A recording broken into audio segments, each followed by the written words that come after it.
నలుగురిలోకి వెళ్లాలంటే చెమటలు పడతాయా? స్టేజ్ మీద మాట్లాడడం అంటే కాళ్ళు వణుకుతాయా? ఎవరితోనైనా మాట్లాడాలంటే మాటలు తడబడతాయా? బేసిక్గా మీలో ఉన్న కాన్ఫిడెన్స్ అనే ఫ్యూజ్ కొట్టేసిందా? అయితే మన పెద్దవాళ్లు పిల్లలకి వాడిన ఒక సీక్రెట్ స్పైస్ ఉంది. అదే వచ లేదా వసకొమ్ము. దీన్ని సంస్కృతంలో ఉగ్రగంధ అంటారు. అంటే చాలా ఘాటుగా ఉంటుంది కాబట్టి ఈ పేరు పెట్టేశారు.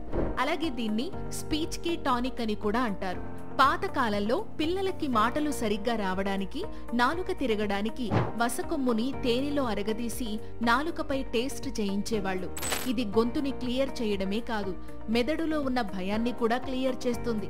ఇది ఎలా పనిచేస్తుందంటే, ఇది మీ నరాల వ్యవస్థ మీద పనిచేసి దాన్ని కూల్ చేస్తుంది. అంతే, దెబ్బకు టెన్షన్ పోయినట్టే. సోషల్ యాంగ్జైటీ, టెన్షన్ లాంటి వాటిని తగ్గించి మైండ్కి ఒక ధైర్యాన్ని ఇస్తుంది. ఏం కాదులేరా, లైట్ తీసుకో, మాట్లాడితే ఎవరు మనల్ని తినేయరు అనే ఒక భరోసాని ఇస్తుంది. ఇది జ్ఞాపక శక్తిని కూడా పెంచుతుంది. ఎందుకంటే మాట్లాడాలంటే ముందు ఏం మాట్లాడాలో గుర్తుండాలి కదా. ఇంత చిన్న లాజిక్ మిస్ అవ్వకండి మరి. మెమరీ ఉండాలి, ధైర్యం కూడా ఉండాలి.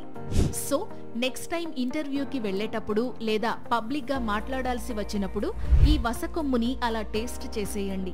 ఇది మీ గొంతులో ఉన్న భయాన్ని తరిమేసి మాటలకి పదును పెడుతుంది. కానీ డోస్ ఎక్కువైతే అవసరం లేకపోయినా వాగుతూనే ఉంటారు. సో వైద్యుడి సలహా మస్ట్.